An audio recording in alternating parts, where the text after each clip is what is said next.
Bien, bonjour à tous. Aujourd'hui, je vais aborder un thème, j'espère que vous le prendrez sans prétention, qui est comment rester ou essayer de rester jeune, surtout après 50 ans. Et donc, l'autre fois, j'ai pensé, je me suis dit, je vais faire une petite vidéo. En règle générale, moi, les gens, par exemple, me donnent un peu moins que, voire parfois plus que un peu moins que mon âge. Voilà, donc j'ai 56 ans et je suis quelqu'un de lambda, on va dire normal, pas superstar. Donc je n'ai pas de moyens financiers pour être coaché, de prendre des hormones ou des choses incroyables comme les superstars. Donc je fais, on va dire, avec ma petite volonté, mes petits moyens. Donc bon, c'est vrai, il y en a, ils vont dire, j'ai peut-être une génétique un peu, vu que je suis, on va dire, mixte, j'ai des origines asiatiques, donc forcément, il paraît que les asiatiques vieillissent un peu moins vite. Voilà. De par des peaux qui sont un peu plus épaisses peut-être, donc le visage on a un peu moins peut-être de rides ou des choses comme ça.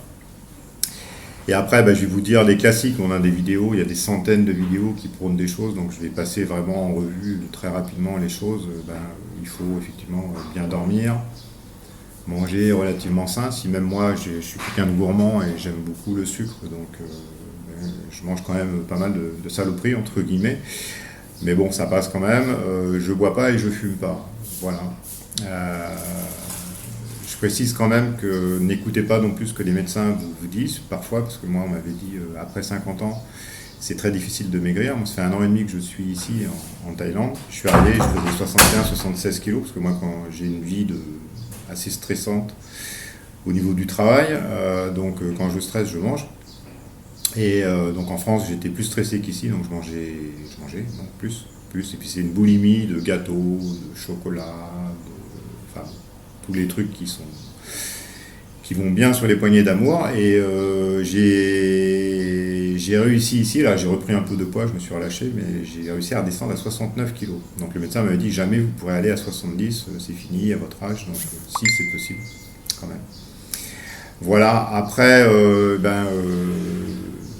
comment je pourrais expliquer qu'on vieillit mieux ou moins vite?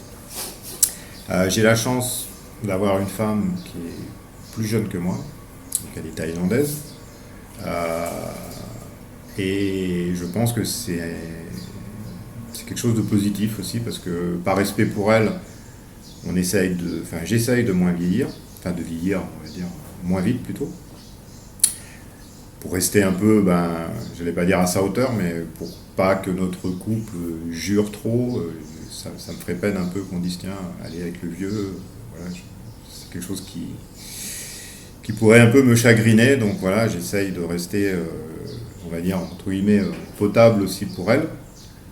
Et voilà, et donc après, le problème c'est qu'en France, je m'adresse un peu aux gens qui sont célibataires, c'est difficile de trouver une femme jeune, enfin plus jeune que soi, puisque nous, chez nous, malheureusement, c'est la mode des cougars, donc c'est plus la mode d'avoir une femme plus vieille qu'une femme plus jeune.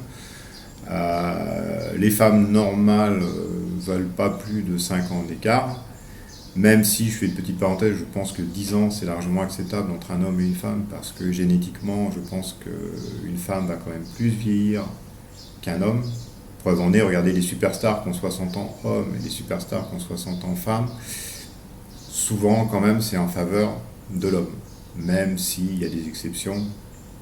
Je crois l'autre fois, il y a un ami qui m'a montré Mylène Farmer, c'est qu'elle est exceptionnelle, mais en règle générale, on va dire l'homme vieillit un peu mieux, et puis on va dire les affres du vieillissement chez l'homme, comme par exemple, je sais pas, les cheveux blancs ou les rides peuvent peut-être plus paraître charming chez un homme que chez une femme. Je précise encore une fois, je ne suis pas macho, c'est juste, c'est comme ça. Les hommes ont les cheveux courts, les femmes ont les cheveux longs, en général, voilà, on ne va pas refaire le monde. Voilà. Donc, voilà, je vais presque terminer cette vidéo en vous disant, voilà, vous pouvez faire faire, écouter ou essayer de faire ce que j'ai dit. Puis pour l'histoire des femmes, si vous voulez aller chercher une femme plus jeune, je ne pense pas malheureusement que ce soit en France, donc vous pouvez aller voir dans des pays qui sont beaucoup plus porteurs pour ça. où on vous prendra pas non plus pour un saugrenu ou un marginal, parce que tout est relatif à la culture. En France, on a une culture comme ça. Dans d'autres pays, il y a des cultures qui sont complètement différentes.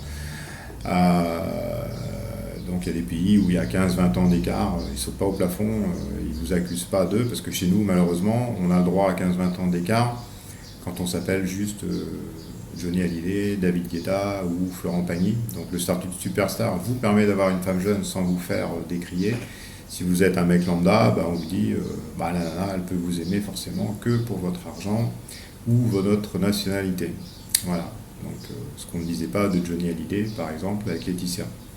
Voilà, donc vous avez un petit lien en bas aussi qui vous permet de retrouver le portail avec les sites qui vous permet, vous pouvez faire une même petite recherche par curiosité de voir si vous êtes célibataire, de trouver votre bonheur ailleurs qu'en France concernant la jante féminine et la jante féminine un peu plus jeune que vous si vous le désirez. Voilà, je vous remercie pour votre écoute et je vous dis à très bientôt. À bientôt, au revoir.